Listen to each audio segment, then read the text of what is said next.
الحمد للہ رب العالمین، الصلاۃ والسلام علی سید الانبیاء والمرسلین وعلی آلہ واصحابہ اجمعین، اما بعد، اعوذ باللہ من الشیطان الرجیم، بسم اللہ الرحمن الرحیم۔ ان اللہ وملائکتہ یصلون علی النبی یا ایہا الذین آمنوا صلوا علیہ وسلموا تسلیما۔ اللہم صلی وسلم وبارک علی سیدنا و مولانا و نبینا محمد النبی الامی الکریم وعلی آلہ واصحابہ اجمعین۔ الصلاۃ والسلام علیک یا سیدی یا رسول اللہ وعلی آلک واصحابک یا سیدی یا حبیب اللہ۔ الصلاۃ والسلام علیک یا سیدی یا رحمۃ للعالمین وعلی آلک واصحابک یا سیدی یا سیدی یا سیدی یا شفیع المذنبین۔ نہایت معزز محترم حاضرین کرام، بحمد اللہ تعالیٰ ثم الحمد للہ تعالیٰ رب ذوالجلال کا احسان اور کرم کہ آپ ان دنوں نماز کے موضوع پر سماعت فرما رہے ہیں، اور اس کا سبب یہ ہے کہ ہماری نماز اعلیٰ ہوگی تو تب ہی قابل قبول ہے۔ وصوت دیگر کیا ہے؟ میرے اور آپ کے کریم آقا رب ذوالجلال کے محبوب تاجدار ارب و عجم شفیع معظم رحمت عالم صلی اللہ تعالیٰ علیہ وآلہ وسلم کے ارشاد گرامی قدر کا مفہوم بنتا ہے، جو بندہ صحیح طریقے سے نماز کو ادا نہیں کرتا، یعنی اس کی شرائط، فرائض، واجبات وغیرہ کو نظر انداز کر دیتا ہے، صحیح طریقے سے نماز ادا نہیں کرتا، وہ نماز معاذ اللہ سیاہ بجنگ ہو کے نکلتی ہے، اور وہ نماز نمازی پر لعنت بھیجتی ہے، الیاذ باللہ تعالیٰ ثم الیاذ باللہ تعالیٰ، اور کہتی ہے اللہ تعالیٰ تجھے برباد کر دے جس طرح تو نے مجھ اعلیٰ عبادت کو برباد کر کے رکھ دیا۔ معاذ اللہ تعالیٰ ثم معاذ اللہ تعالیٰ، الیاذ باللہ تعالیٰ۔ غور کیجئے، جس نمازی پر اس کی نماز لعنت کرے پھر اس کی نجات کیسے ہوگی؟ پھر اس سے تو وہ شخص بچ گیا جو نماز پڑھتا ہی نہیں ہے، کم از کم نماز دے تو اس پہ لعنت نہیں کی۔ اللہ رب العزت جل وعلا قرآن کریم میں ارشاد فرماتے ہیں، سورہ ماعون ہے، 30واں پارہ ہے، اللہ تعالیٰ ارشاد فرماتا ہے فویل للمصلین الذین هم عن صلاتهم ساہون۔ فویل، خرابی ہے، بربادی ہے۔ اللہ فرما رہا ہے کہ تباہی و بربادی ہے ان نمازیوں کے لیے۔ فویل للمصلین، تباہی و بربادی ان نمازیوں کے لیے۔ مفسرین کرام میں بعض نے یہ ارشاد فرمایا ہے ویل جہنم کا ایک ایسا کنواں ہے کہ جس کی سختی سے خود جہنمی پناہ مانگتے ہیں۔ وہ کنواں کن کے لیے ہے؟ فویل للمصلین، وہ ان نمازیوں کے لیے ہے، الذین هم عن صلاتهم ساہون، وہ لوگ جو اپنی نمازوں سے غافل ہیں، نماز وقت پر نہیں پڑھتے ہیں، نماز صحیح طریقے سے نہیں پڑھتے، اپنی نمازوں کی حفاظت نہیں کرتے۔ تھوڑا غور فرمائیے، یہ سزا ان کے لیے ہے جو نمازوں کو صحیح نہیں پڑھتے، جو سرے سے نہیں پڑھتا، اس کے لیے کیا ہوگا آپ خود اندازہ کیجئے۔ اس لیے نماز ضرور پڑھیے اور صحیح ترین طریقے سے پڑھیے۔ یہی سبب ہے کہ میں نے باقی سارے موضوعات کو چھوڑ کر نماز کے موضوع کو اختیار کیا، محض نماز کے فضائل نہیں، مسائل کو۔ اور پچھلے سال بحمد اللہ تعالیٰ پورا رمضان مبارک 1 تاریخ سے لے کے آخری دن تک تقریباً میں روزانہ نماز کے مسائل ہی بیان کیا کرتا تھا، صرف اس لیے کہ لوگوں کو صحیح ترین طریقے سے نماز پڑھنے کی ترکیب آ جائے اور وہ صحیح طریقے سے نماز پڑھیں۔ یہ میرا فرض تھا کہ میں آپ کو بتاؤں۔ سارا سال ہی میں الحمدللہ اس موضوع پہ گفتگو کرتا رہتا ہوں وقتاً فوقتاً، اور آپ کی ذمہ داری اور آپ کا فرض ہے کہ آپ کو صحیح ترین طریقے سے سمجھیں۔ ایک مرتبہ نہیں، بہت مرتبہ میں کہہ چکا ہوں کہ آپ میری گفتگو کو تقریر نہ سمجھیں کہ ہم جی مولوی صاحب کی تقریر سننے کے لیے گئے، بڑی لچھے دار تقریر کی، نہیں، میں آپ کو تقریر نہیں سنا رہا بلکہ آپ کو پڑھا رہا ہوں، اور آپ کی ذمہ داری ہے کہ جس بات کی آپ کو سمجھ نہ آئے، کنفیوژن ہو، ذہن نشین نہ ہو، الجھن پیدا ہو جائیں، آپ سوال کریں، یہ آپ کی ذمہ داری، فرض ہے، اور میرا فرض ہے میں آپ کو سیٹسفائی کروں، میں آپ کو سمجھاؤں۔ آپ نے قبل ازیں نماز کی شرائط کے بارے میں تفصیل کے ساتھ سنا، کئی جمعہ مبارک ہو گئے ہیں مجھ کو یہ سمجھاتے ہوئے نماز کی شرطیں کتنی ہیں۔ کوئی چیز ہوتی ہے جو شرط ہوتی ہے، کوئی چیز ہوتی ہے جو فرض ہے، کچھ وہ ہے جو واجب ہے، کچھ وہ ہے جو سنت ہے، کچھ وہ ہے جو مستحب ہے۔ شرط آپ قبل ازیں اس کی تعریف بھی سن چکے ہیں کہ شرط نہ ہو تو سرے سے چیز ہی موجود نہیں ہوتی، اذا فات شرط فات المشروط، شرط ختم ہو جائے گی مشروط ختم ہو جائے گا۔ بلب کے جلنے کے لیے، پنکھا کے چلنے کے لیے بجلی شرط ہے، اگر بجلی نہیں ہوگی پنکھا بلب نہیں جلے گا۔ مائکرو فون کے بننے کے لیے میں نے پچھلی جمعہ المبارک کو مثال دی تھی، میٹیریل کا ہونا شرط ہے، انجینئر کا ہونا شرط ہے، اگر یہ چیزیں نہیں ہوگی تو مائکرو فون بنے گا ہی نہیں۔ اب اس کا فرض ہے، فرض کیا ہے؟ میری آواز کو کیچ کر کے اس وائر کے ذریعے ایمپلیفائر تک پہنچائیں۔ ایمپلیفائر کا فرض ہے کہ میری آواز کو آگے پھر وہ مختلف جو بھی ڈبے لگے ہوئے ہیں، سپیکر لگے ہوئے ہیں، جو کچھ بھی ہیں وہاں تک پہنچائیں۔ یہ کیا ہے ان کا؟ اب سمجھیے، شرائط آپ سن چکے ہیں، تفصیل کے ساتھ سن چکے ہیں۔ فرائض، نماز کے فرضوں میں پہلا فرض عند البعض شرط تکبیر تحریمہ ہے۔ تکبیر تحریم آپ جانتے ہیں کہ اس تکبیر کو کہا جاتا ہے جو نماز کے ابتدا میں ہم اللہ اکبر کہتے ہیں، یہ تکبیر تحریمہ ہے، یہ تکبیر تحریمہ ہے۔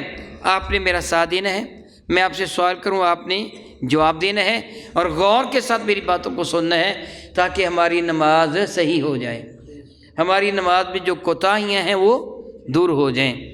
تکبیر تحریمہ عند البعض، بعض نے فرمایا شرط ہے کہ جب تک تکبیر تحریمہ نہیں ہوتی نماز شروع ہی نہیں ہوتی، فرماتے وہ شرط ہے، اور بعد نے فرمایا کہ یہ فرض ہے۔ آپ فرض کہہ لیں تاکہ فرائض میں اس کو شامل کر کے آپ اس کے مسائل کو سمجھ سکیں۔ تکبیر تحریمہ کا کہنا آپ سارے کے سارے بتائیں گے، بلند آواز سے بتائیں گے، یہ آپ کی باتیں ریکارڈ ہو رہی ہیں، بہت سارے لوگ سنتے ہیں، الحمدللہ مجھے فون آتے ہیں کہ جی ہاں وہ سنتے ہیں، اور بہت ساری اصلاح ہوتی ہے، اس لیے میں آپ کو اپنے ساتھ شامل کر رہا ہوں اور آپ بھی اس تبلیغ میں شامل ہو جائیں گے۔ تکبیر تحریمہ یعنی اللہ اکبر کا کہنا فرض ہے۔ تکبیر تحریمہ کو تکبیر تحریمہ کیوں کہتے ہیں؟ اس کا مادہ حا، را اور میم حرم ہے، حرمہ، تحریم تفعیل کے وزن پر ہے، کسی چیز کا حرام ہونا یا حرام کر دینا۔ تکبیر تحریمہ کہنے پر بہت ساری حلال چیزیں حرام ہو جاتی ہیں۔ اب میں آپ کے سامنے اللہ اور اس کے رسول کے احکامات کو بیان کر رہا ہوں۔ ان احکامات کو بیان کرنا جائز ہی نہیں بلکہ ثواب بہت زیادہ ہے، بلکہ علم دین کے حاصل کرنے والے کے بارے میں آپ نے سنا ہے، جو علم دین حاصل کرنے کی نیت سے اپنے گھر سے قدم اٹھاتا ہے، اور میں بارہا آپ کو یہ کہہ چکا ہوں، آپ دور دراز سے جمعہ پڑھنے کے لیے آتے ہیں، اس گاؤں کے افراد تھوڑے نظر آتے ہیں، باہر سے آئے ہوئے زیادہ ہیں۔ آپ اپنے گھر سے چلیں نا تو یہ نیت کر کے چلے میں علم دین حاصل کرنے کے لیے جا رہا ہوں۔ میرے نبی فرماتے ہیں جو اپنے گھر سے علم دین حاصل کرنے کے لیے چلے، اللہ کے فرشتوں کے قدموں تلے اپنے پر پھیلا دیتے ہیں۔ جتنے قدم اٹھا کے آتا ہے اللہ تعالیٰ 1 سال کامل کی عبادت کا ثواب اس کے نام اعمال میں درج کر دیتا ہے۔ آپ کا آنا بہت عزت کا باعث بن جائے گا۔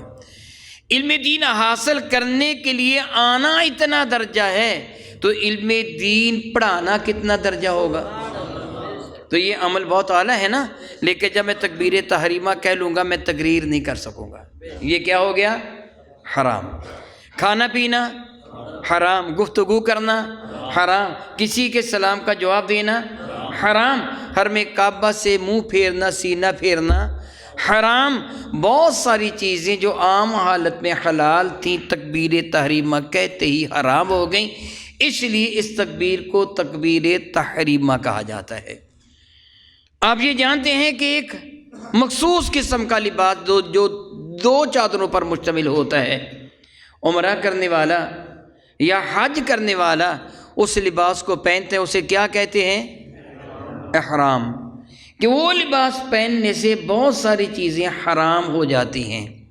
جب وہ بندہ نیت کر لیتے ہیں عمرے کی یا حج کی اور وہ لباس پہن لیتا ہے، پھر خوشبو کا کھانا حرام، حالانکہ سنت ہے خوشبو کا لگانا، خوشبو کا پینا بھی حرام، کھانا بدن کو لگانا حرام، مل کر میل اتارنا حرام، بالوں کا کاٹنا، ناخن کا کاٹنا حرام، سر کا ڈھانپنا، پاؤں کا ڈھانپنا، چھت کا اور ٹخنوں کا حرام۔ یعنی بہت ساری وہ چیزیں جو عام حالت میں حلال تھیں، ثواب تھیں، وہ لباس پہن کر نیت کرتے ہی حرام ہوگی، اس کو کہا جاتا حالت احرام۔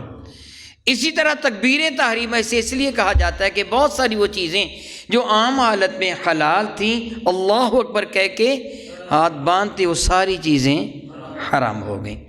اب ان مخصوص چیزوں کو پڑھا جائے گا جو نماز کے اندر ہم تلاوت کرتے ہیں۔ تکبیر تحریمہ کا کہنا کیا بتایا ابھی میں نے؟ فرض۔ ہاتھوں کا اٹھانا واجب، ہاتھوں کا اٹھانا چیز یاد رکھنی ہے اپنے، ہاتھوں کا اٹھانا تکبیر تحریمہ کا کہنا، ہاتھ کہاں تک اٹھائے جائیں گے یہ سنت۔ تینوں چیزوں کو پیش نظر رکھیں، تکبیر تحریمہ، ہاتھوں کا اٹھانا، کہاں تک اٹھانا ہے سنت۔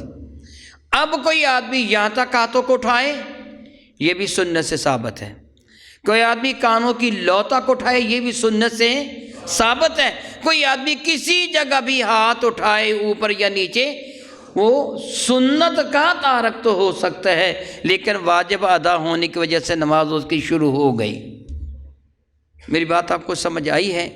آپ یہ نہیں کہہ سکتے جس سے یہاں تک ہاتھ اٹھائے اس کی نماز شروع نہیں ہوئی، آپ نہیں کہتے یہاں تک ہاتھ اٹھائے نماز شروع نہیں ہوئی۔ ہاتھوں کا اٹھانا واجب ہے جہاں تک بھی اٹھائے، لیکن سنت سے کیا ثابت ہے کہ ہاتھوں کا کانوں کی لو تک اٹھانا یا کندھوں کے برابر اٹھانا، یہ بحث ہے کہ کون سا سنت ہے، مطلقاً اٹھانا واجب ہے۔ یہ رفع یدین ہاتھوں کا اٹھانا واجب، کہاں تک ہی سنت۔ رب کائنات جل وعلا حنفیہ پر بہت ساری رحمتوں کا نزول فرمائے۔ امام اعظم ابو حنیفہ رحمۃ اللہ تعالی علیہ نے آج خود ایک بندے نے بیٹھ کر فقہ حنفیہ کو ترتیب نہیں دیا، بلکہ آپ جانتے ہیں کہ میں قبل ازیں بتا چکا ہوں 40 کے قریب جید محدثین کرام تھے جن کو لاکھوں حدیث برکہ زبانی یاد تھی، اور تقویٰ طہارت کے بلند ترین معیار پر وہ فائز تھے۔ وہ بیٹھ جاتے، ایک مسئلے پہ بحث ہوتی، وہ اپنی اپنی حدیثیں پیش کرتے، پھر سارے گفتگو کرنے کے بعد جس پر متفق ہو جاتے وہ ایک مسئلہ بن جاتا۔ اتنی احتیاط کے ساتھ یہ فقہ حنفیہ مرتب کی گئی ہے۔ میں نے اپنی کتاب صراط الرسول کی ابتدا میں اس پہ تھوڑی سی بحث کی ہے۔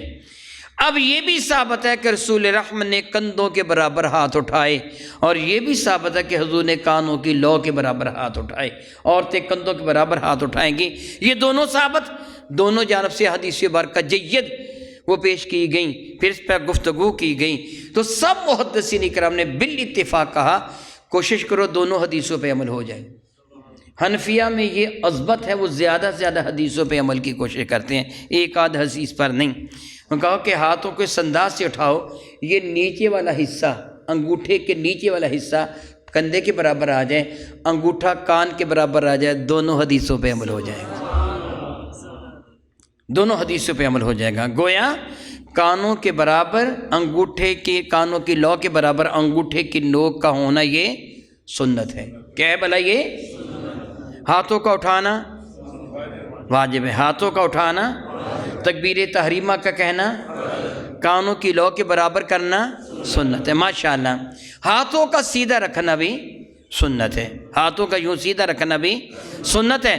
کانوں کی لو کو لگانا ضروری نہیں ہے کہ آپ کانوں کی لو کو یوں کر کے لگائیں، یہ کوئی ضروری نہیں ہے۔ ہاتھوں کا حرم کعبہ کی جانب یوں سیدھا رکھنا، نیچے جھکا لینا خلاف سنت ہے، پیچھے کر لینا خلاف سنت ہے، چہرے کی جانب کر لینا خلاف سنت ہے، لیکن نماز ہر طرح شروع ہو جائے گی۔ اگر کسی نے یوں کر کے نماز کی ابتدا کی ہے تو نماز شروع ہو جائے گی، اگر کسی نے یوں کر کے نماز شروع کی ہے نماز شروع ہو جائے گی، اگر کسی نے یوں کر کے نماز شروع کی ہے نماز شروع ہو جائے گی۔ یہ عمل خلاف سنت ہوگا، کیونکہ سنت کیا ہے؟ ہاتھوں کی ہتھیلیوں کا حرم کعبہ کی جانب ہونا، انگلیوں کا سیدھا ہونا اور کانوں کی لو کے برابر انگوٹھوں کا ہونا، یہ عمل کیا ہو گیا؟ سنت۔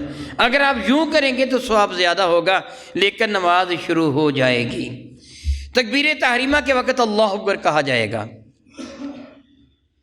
جماعت کے مسائل انشاءاللہ تعالی میں اللہ نے چاہا تو آئندہ عرض کروں گا کہ تکبیر تحریمہ نمازی کب کہے گا اور امام کب کہے گا۔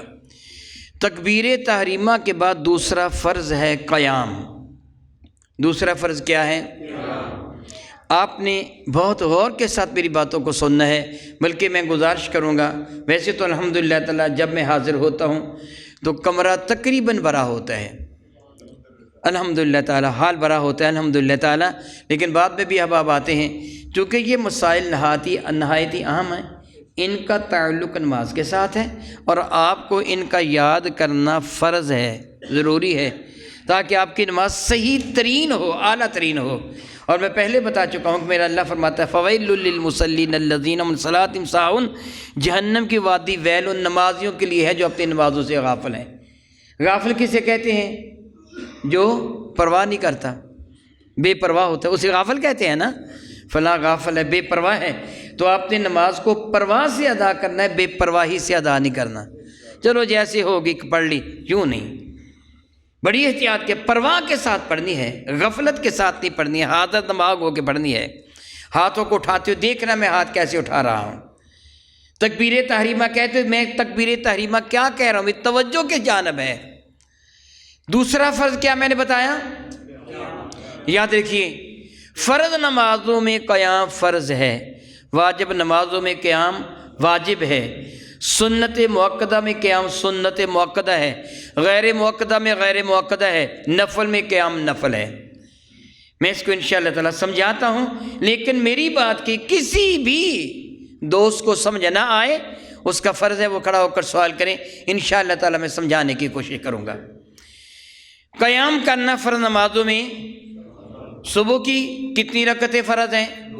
ظہر کی، اسی طرح نماز عصر مغرب اور عشاء آپ جانتے ہیں، اور واجب نمازیں وتر 3 واجب ہیں، نماز عید واجب ہے، طواف کے بعد 2 رکعتیں پڑھنا واجب ہیں۔ واجب کا قیام واجب ہے، فرض کا قیام فرض ہے۔ اگر فرض کو ترک کر دیا جائے تو نماز نہیں ہوگی، واجب ترک ہو جائے تو سجدہ صاف کرنے سے گزارا ہو جائے گا، بات بہت اچھی طرح ذہن نشین فرما لیجئے۔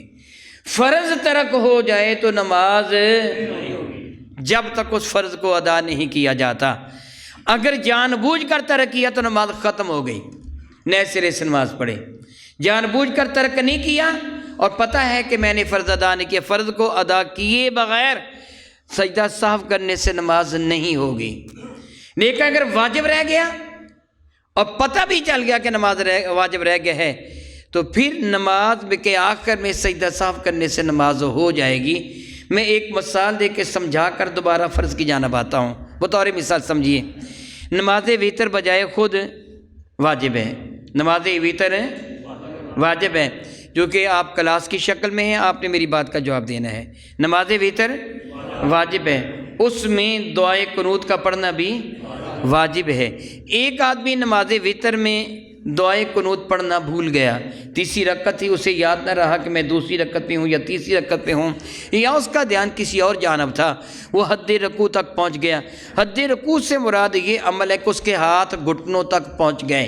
صحیح رکوع ہے کہ گھٹنوں پر ہاتھ رکھ کے اس نے اپنی کمر کو جھکا لیا، لیکن حد رکوع کیا ہے؟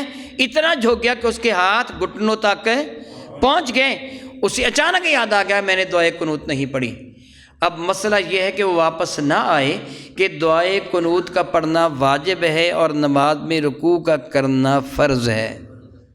اب فرض کو چھوڑ کر واجب کی طرف واپس نہیں آئے گا، وہ رکوع کر لے، رکوع کرنے کے بعد آخر میں سجدہ سہو کا لے، نماز ہو گئی۔ میری بات کی سمجھ آپ کو آ گئی کہ اگر واجب ترک ہو جائے، یاد بھی آ جائے کہ میرا واجب ترک ہو رہا ہے، لیکن اگر پہلے یاد آ جاتا تو اسے ہاتھ چھوڑ بھی دیتا، باندھے ہوئے ہاتھ تھے، ہاتھ چھوڑ بھی دیے، چھوڑتے ہی یاد آ گیا کہ میں نے دعائے قنوت پڑھنا تھی، تو ہاتھوں کا باندھنا سنت ہے۔ کیا بولا؟ ہاتھوں کا باندھنا اور دعائے قنوت کا پڑھنا، ہاتھ دوبارہ باندھ کر دعائے قنوت پڑھ لے، پھر رکوع میں چلا جائے، کوئی سجدہ سہو کی ضرورت نہیں ہے۔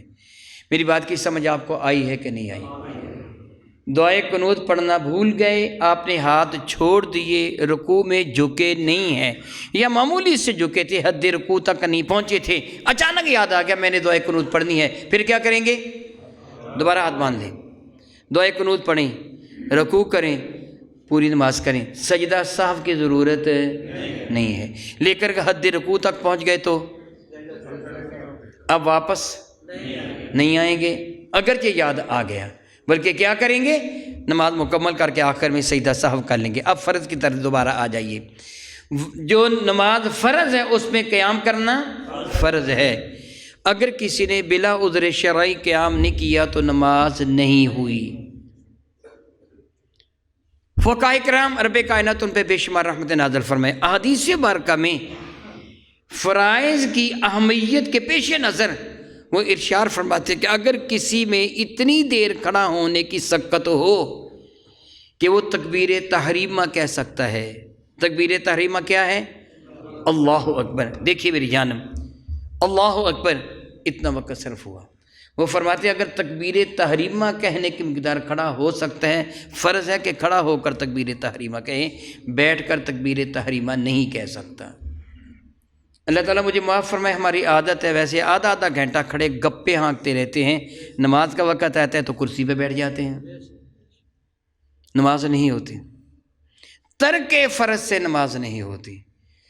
کوئی معذور ہے، گھٹنوں میں درد ہے، ٹانگوں میں درد ہے، جھکا نہیں جا سکتا، زخم ہے کہ کھڑا ہونے سے زخم سے خون وغیرہ نکلے گا، اس کو چکر آتے ہیں وغیرہ وغیرہ، بیٹھ کر نماز پڑھنے کی اجازت ہے۔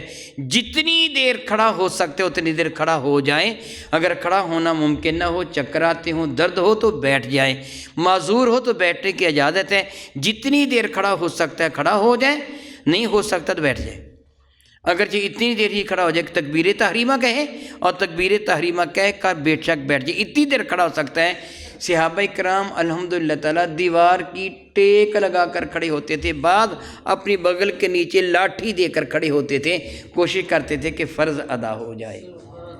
اس لیے میں آپ سب سے یہ گزارش کروں گا، مسئلہ پیش نظر رکھیں، نفل بیٹھ کر پڑھیں، خواہ زمین پر بیٹھ کے پڑھیں، خواہ کرسی پہ بیٹھ کے پڑھیں، سنتوں کی اجازت ہے، لیکن واجبات اور فرائض ان میں قیام کرنا واجب یا فرض ہے، اس لیے بلا عذر نہ بیٹھیے۔ عذر ہو تو بیٹھ جائیں، بلا عذر نہ بیٹھ، جتنی دیر کھڑے ہو سکتے دیر کھڑے ہو جائیے، آپ تھک جائیں بیٹھ جائیے۔ ایک آدمی کھڑا ہوا تھا اور قرات سننا شروع کی، اب ڈر ہے اسے چکر آ جائیں گے، وہ گر جائے گا، گھٹنوں میں درد ہے، پاؤں میں درد ہے، زخم ہے، کوئی ایسی مرض ہے کہ وہ نہیں کھڑا ہو سکتا، پھر بیٹھ جائیں، کرسی پہ بیٹھ جائیں، جتنی دیر کھڑا ہو سکتا کھڑا ہو جائیں۔ میری بات کی سمجھ آپ کو آ گئی نا؟ الحمدللہ تعالیٰ ثم الحمدللہ تعالیٰ کہ کھڑا ہونا کیا ہے؟ قیام کیا ہے؟ فرض ہے، اور ترک فرض پر پھر کیا ہوگا؟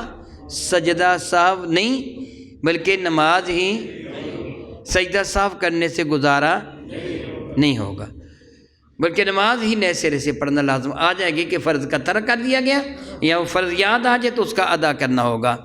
یہ کتنے فرض آپ نے پڑھے ہیں ابھی تک؟ 2۔ کون کون سے ہیں؟ تکبیر تحریمہ اور کھڑے ہونا۔ یاد رکھیے نماز جنازہ میں کھڑے ہونا رکن ہے۔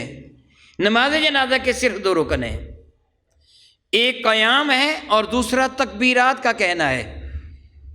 انشاءاللہ تعالی تفصیلی مسائل اگر اللہ نے مجھے زندگی دی تو جو میت سے متعلق ہے میں آئندہ کبھی عرض کروں گا۔ اب چونکہ کھڑے قیام کی میں بات کر رہا تھا اس لیے میں ضمناً یہ بات کر رہا ہوں، کیونکہ بندہ نماز جنازہ پڑھنے کے لیے گیا، نماز جنازہ کے 2 رکن ہے، رکن کونے کو بھی کہتے ہیں اور ستون کو بھی کہتے ہیں، جیسے رکن یمانی ہے، رکن اسود ہے، کونے کو بھی کہتے ہیں اور ستون کو بھی کہتے ہیں۔ جس طرح اسلام کے کتنے رکن ہیں؟ یعنی 5 ستون ہیں جن پر اسلام کی چھت اور بنیاد ہے، یہ پوری کی پوری عمارت ہے۔ اسی طرح نماز جنازہ کے 2 رکن ہیں، ایک قیام ہے اور دوسرا تکبیرات کا کہنا ہے۔ یہ جو ہم پہلی تکبیر کہنے کے بعد ثنا پڑھتے ہیں، دوسری تکبیر کے بعد درود پاک، تیسری کے بعد ہم دعا پڑھتے ہیں، ان کا پڑھنا سنت ہے۔ ان کا پڑھنا کیا ہے؟ اس لیے اگر کسی بندے نے یہ نہیں پڑھی تو جنازہ اس کا پھر بھی ہو جائے گا، البتہ سنت کا تارک ہوا۔ لیکن اگر کسی نے تکبیر کوئی نہیں کہی تو اس کا جنازہ، اس کی نماز جنازہ درستی ہوئی۔ اگر وہ بلا عذر کھڑا ہو کر نہیں نماز پڑھتا بیٹھتا ہے، عذر بھی نہیں ہے، پھر بھی اس کی نماز جنازہ درست نہیں ہوتی۔ ان چیزوں کا یاد رکھنا ہمیں ضروری ہے۔ اگر ہم اس پہ کوتاہی کریں گے، غلطی کریں گے تو ایسی صورت میں نماز میں نقص آ جائے گا۔ اور معاذ اللہ تعالیٰ آپ جانتے ہیں، میرے نبی فرماتے ہیں جس نے نماز صحیح طریقے سے ادا نہ کی، نماز اس کے منہ پہ اللہ دے مارتا ہے اور نماز اس پہ لعنت بھیجتی ہے کہ تو نے مجھے کیسی بنا کے بھیج دیا۔ اس لیے نماز کی ادائیگی میں بہت زیادہ دھیان رکھیے، بہت زیادہ دھیان رکھیے، کہیں آپ کی نماز معاذ اللہ مردود نہ ہو جائے، نماز قبول ہو، وہ نماز ادا کیجیے۔ فرائض میں دوسرا فرض تلاوت ہے۔ دوسرا فرض کیا ہے؟ پہلا فرض، دوسرا فرض، تیسرا فرض قرآن کریم کا پڑھنا۔ میرا اللہ ارشاد فرماتا ہے فَقْرَؤْا مَا تَيَسَّرَ مِنَ الْقُرْآنِ، جتنا قرآن تمہیں میسر آتا ہے نماز میں پڑھ لو۔ تلاوت کا کرنا فرض ہے۔ انشاءاللہ تعالیٰ تفصیلی مسائل میں آئندہ عرض کروں گا۔ اس کے بعد والا فرض جو ہے، تلاوت کے بعد فرض جو ہے وہ ہے رکوع۔ اگلا فرض کون سے ہے؟ رکوع کے بعد والا فرض جو ہے وہ ہے سجدہ۔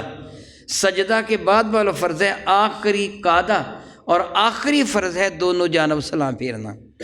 فرائض میں سے کوئی ایک فرض ترک ہو گیا تو آپ کی نماز نہیں ہوگی، لیکن اگر واجب ترک ہو گیا اور آپ کو پتہ بھی چل گیا کہ واجب ترک ہو گیا ہے تو آخر میں سجدہ سہو کرنے سے نماز ہو جائے گی۔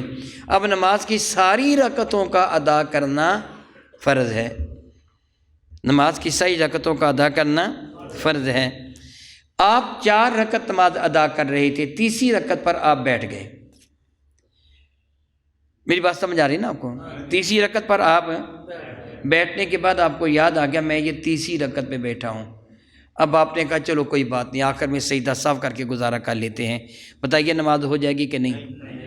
کیوں نہیں ہوگی؟ کہ آپ نے فرض کو چھوڑ دیا ہے۔ اس میں قیام بھی فرض تھا، رکوع بھی فرض تھا، سجدہ بھی فرض تھا۔ اگرچہ نماز نفل ہی کیوں نہ ہو، نماز سنت ہی کیوں نہ ہو، نماز سنت سنت ہے، نماز نفل نفل ہے، لیکن ان میں رکوع کرنا فرض ہے، قیام فرض نہیں ہے۔ ان میں سجدہ کرنا فرض ہے۔ آپ ان فرائض کے تارک ہو گئے، اس لیے وہ نماز تشہد میں بیٹھے ہوئے، تیسرے رکعت میں بیٹھے ہوئے، حالت تشہد میں آپ کو یقین کے ساتھ یاد آ گیا یہ میری تیسری رکعت، اٹھ کے کھڑے ہو جائیں، کھڑے ہو کر اپنی رکعت ادا کریں۔ چونکہ آپ کو کھڑے ہونا چاہیے تھا، آپ بیٹھ گئے تھے، اس بھول جانے پر آخر میں آپ کو سجدہ سہو کرنا ہوگا، آپ کی نماز مکمل ہوگی۔ لیکن اگر آپ کو پتہ ہے کہ میں نے 3 رکعتیں پڑھی ہیں اور سجدہ سہو کر کے آپ سمجھ لیں کہ میری نماز مکمل ہوگی، مکمل نہیں ہوگی، آپ کی نماز مکروہ تحریمی ہو گئی ہے۔ اگر آپ نے سلام پھیر کے فارغ ہو گئے ہیں تو ایسی صورت میں آپ کو نئے سرے سے وہ نماز پڑھنا ہوگی۔ لیکن اگر آپ نے سلام پھیر لیا، سلام پھیر لینے کے بعد آپ کو یاد آ گیا، آپ نے دونوں سے سلام پھیر لیا تھا، سلام پھیر کے یاد آ گیا ہو یہ تو دوسری رکعت تھی، میں نے 2 رکعتیں پڑھ کے سلام پھیر دیا۔ ظہر کی نماز پڑھ رہے تھے، 2 رکعتیں پڑھی، سلام پھیر دیا، آپ کو یاد آ گیا میں 2 رکعتیں پڑھ کے سلام پھیر چکا ہوں، 3 رکعتیں پڑھ کے سلام پھیر چکا، یقین کے ساتھ یاد تھا۔ اگر آپ نے کوئی ایسا کام نہیں کیا جو منافی نماز ہے، یعنی کسی سے گفتگو نہیں کی، اٹھ کے دائیں بائیں نہیں گئے، ہر کعبہ سے چہرہ گھما کے دوسری جانب نہیں بیٹھے، آپ کو یاد آ گیا، خاموشی کے ساتھ اٹھ کے کھڑے ہو جائیں، اب تکبیر تحریمہ نہ کہیں۔ اگر تکبیر تحریمہ کہہ دیا تو پہلی نماز ختم ہو گئی، نئی شروع ہو گئی، کچھ نہ کہیں، کھڑے ہو جائیں، ہاتھ باندھ لیں، ہاتھ باندھ کر اپنی نماز کو مکمل کر کے آخر میں سجدہ سہو کر لیں۔ 2 رکعتیں پہلی تھی، 2 بعد میں پڑھ لی، نماز مکمل ہو گئی۔ اگر آپ کو میری اس بات کی سمجھ نہ آئی ہو تو آپ کو حق حاصل ہے کہ آپ سوال کر سکتے ہیں۔ جو باتیں میں نے اب تک کی ہیں آج آپ کو سب کی سمجھ آ گئی ہے، اچھی طرح یاد ہو گیا ہے۔ اللہ تعالیٰ جل وعلا سے دعا کرتا ہوں کہ اللہ تعالیٰ آپ کو بھی اور مجھے بھی صحیح ترین طریقے سے نماز پڑھنے کی توفیق عطا فرمائی۔ قبل ازیں ہم سے جو کوتاہیاں، جو غلطیاں ہماری نادانی کی وجہ سے ہم سے سرزد ہو گئیں، اللہ تعالیٰ اپنے محبوب مکرم کے صدقہ سے ہمیں معاف فرمائے۔ آمین ثم آمین، وآخر دعوانا ان الحمد للہ رب العالمین۔